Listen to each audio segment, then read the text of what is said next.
So hello guys, welcome back to the new video of Tech Yorker. In this video, I will guide you with how you can use Telegram web on your PC.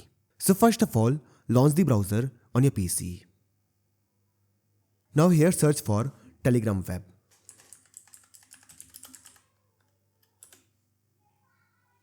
Now click on this first link that appears. After this will generate a QR code to log in to Telegram. You can use this QR code or log in by phone number. To use the phone number, click on login by phone number. Now here, enter the phone number by which you have Telegram account.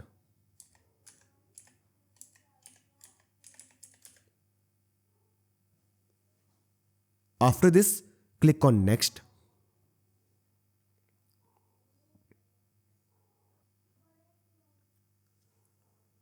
Now, you will get a login code on the Telegram app. Enter this code here.